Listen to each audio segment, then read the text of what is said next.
Before I get started, I just wanted to say that all the tools I used in today's video are going to be in the description for you to find easily, and even though there are several Klein tool products, I am in no way affiliated with them, nor did they send me any of this for free. This is all out of my pocket, so I'd really appreciate your support by hitting that subscribe button. Thank you. All right. Good morning, evening, or afternoon, whichever one currently applies to you at this point in time. Sometimes you're going to have an accident around the house, so I'm going to give you 3 scenarios for why you could potentially lose your coaxial cable or coaxial cable, the cable that controls your service. So, scenario 1, maybe you have a cat, a dog, alligator, gorilla, something running around your house that decides to chew or otherwise scratch up your cable and it's now ruined. Scenario 2, maybe you have the cable running by a shower, an open window, something near water. Corrosion gets into the line for some reason. Scenario 3, maybe you have a really angry gremlin who's running around your apartment and just decides to cut the wire.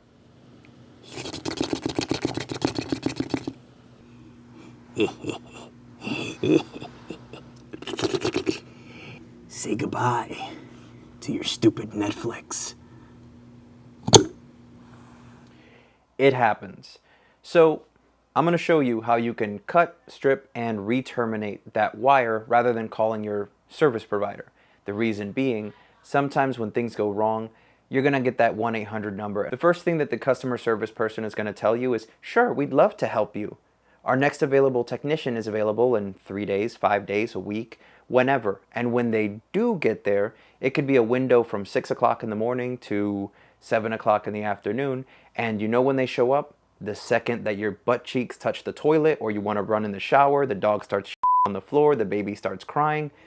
They always come at the most inopportune times. Same thing with UPS, and they basically have the sticker in their hand waiting because the second they knock on the door one time or call one time or ring the doorbell once, they already put the sticker on the door saying, sorry, we tried, see you next time. So avoid that situation completely. I'm going to show you how to get that connection refixed, replaced, rewired, redone, and you will be back on the internet or watching your TV in no time. Now you might be thinking, well, I could just have it done for free because that's what the technicians would do anyways. The issue is not the money, it's about the time. Maybe you use your internet for some kind of cloud-based integrated system for your home business. Maybe your home phone number is the main line for your business. Maybe you need to talk to your physician or your therapist, or your kid has to do Zoom classes online. Whatever the reason, you need your internet service or your phone number. Maybe it's the Super Bowl and you really need the cable to be working. Regardless of what it is, your company is going to charge you for 30 days of service. Therefore, you should have your service 30 days out of the month, correct? I'm going to show you affordably how you can have the tools to not only correct it the first time, but also correct it in the future if it ever happens again. Stop relying on the cable company to fix certain things. If it's something serious, like where they actually have to access a service pole or something that's not particularly on your property, then let them do it. Otherwise, take care of it yourself. Now, whatever piece is broken or frayed, you want to make sure you give a nice clean cut up until you find a fresh piece of wire.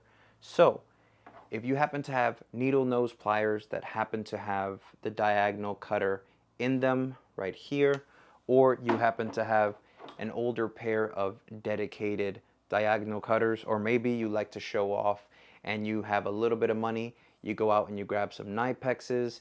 I know it's Knipex or Nipex. If I can't say knife, I'm saying Knipex.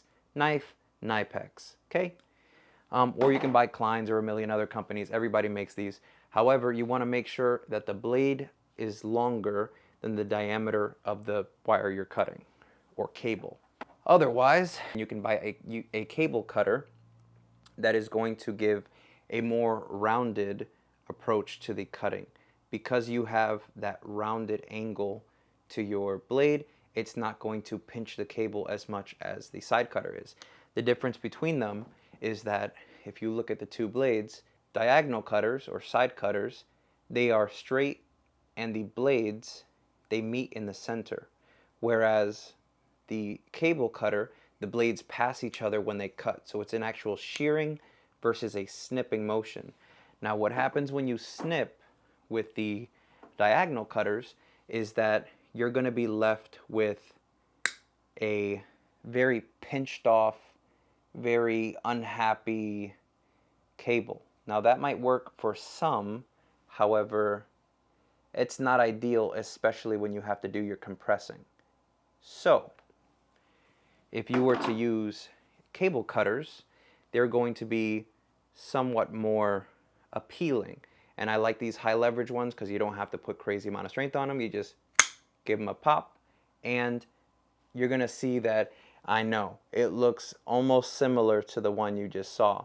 However, one is almost like an eye, where it's very smushed. One is slightly less smushed. I guess they look pretty identical considering the insides. So that's why I say, even though cable people will say never use side cutters for your, if it's doing the same thing versus cable cutters, use whatever you have in the house. There's no need to spend extra money on it.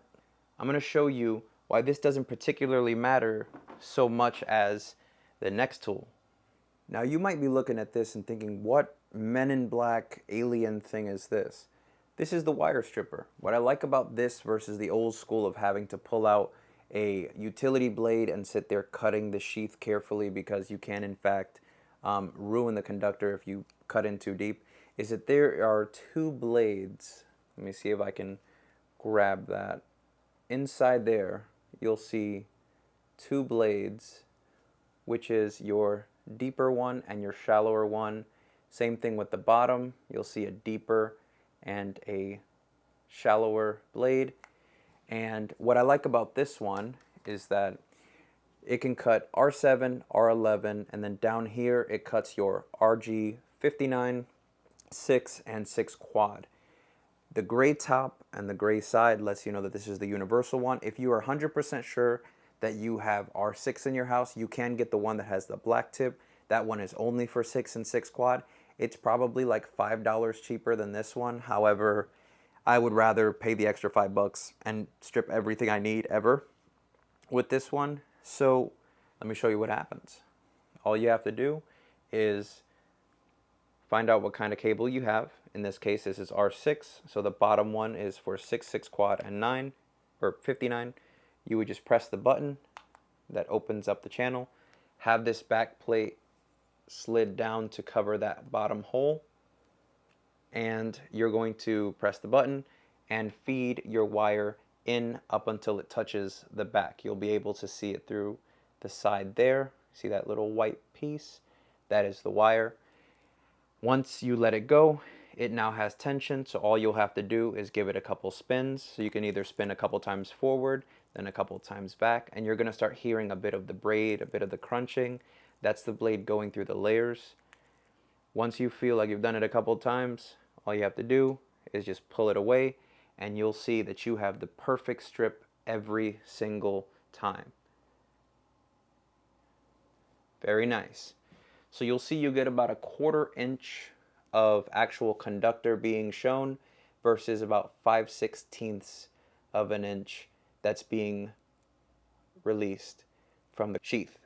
So you're going to pull this braiding back and make sure that none of these little strands are touching the conductor. If there is a current running through here, you are going to find that one of these braids touching here will create a short to ground, and you do not want that to happen. That can create heat, that can create sparks, and potentially a fire.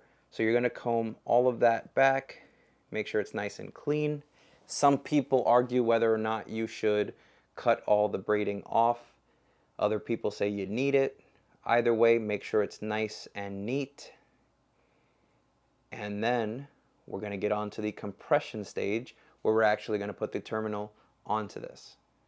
For the sake of this video, I'm going to be using the universal F compression connectors by Klein.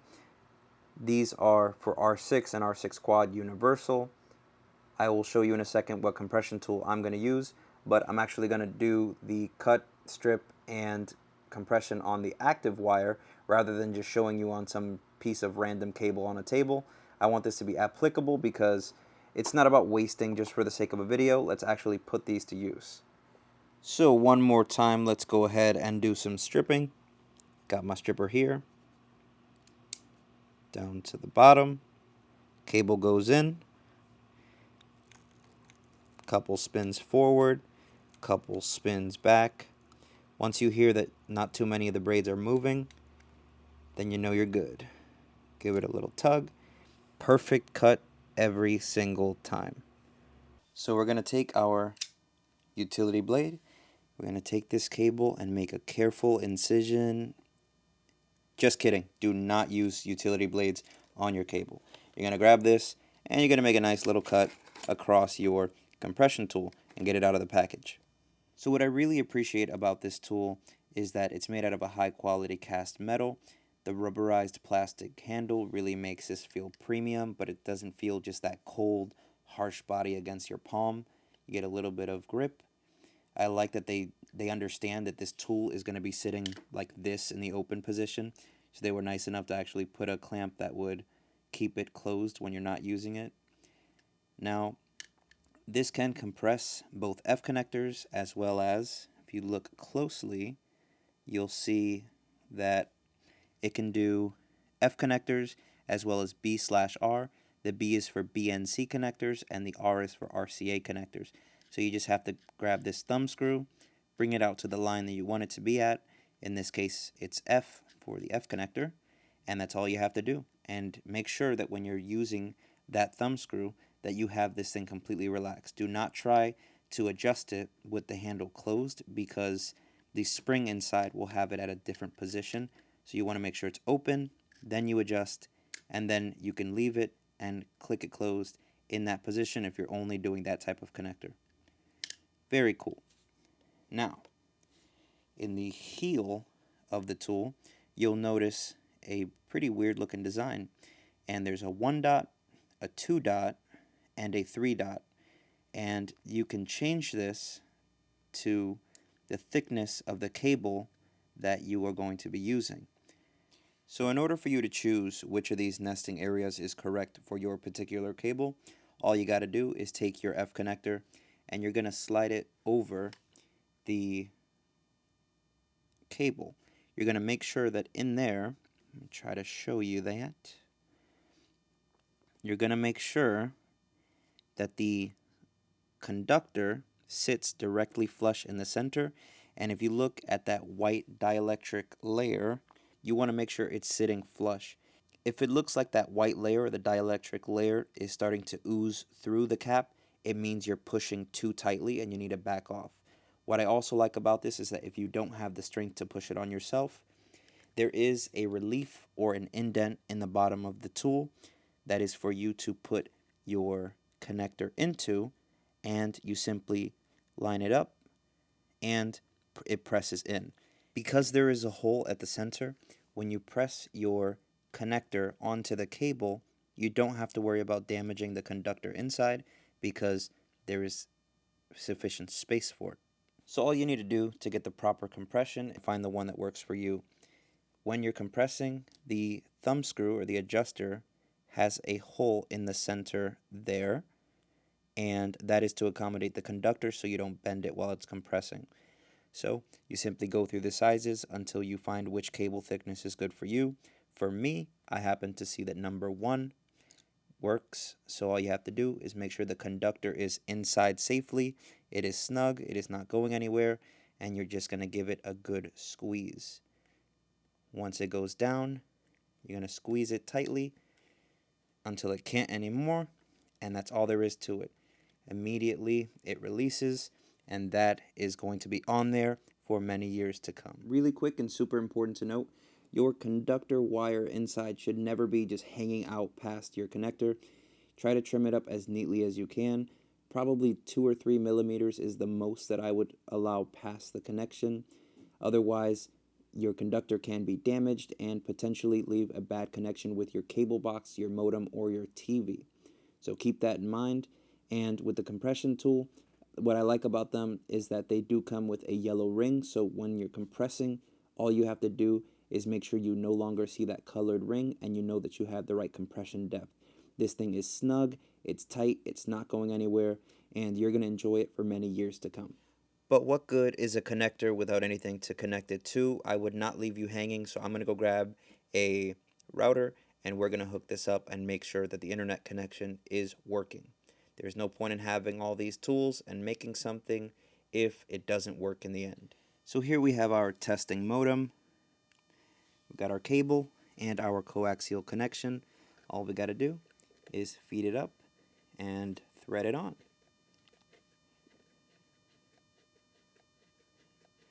Now, if you feel that there's way too much resistance as soon as you start turning, it means that you've cross-threaded this. Remove it immediately and start over. It's better to start over versus forcing it and either damaging the connections or damaging the threads on your modem, cable box, or TV. Don't forget to return your cable back to the connection at the wall so that everything is nice and snug.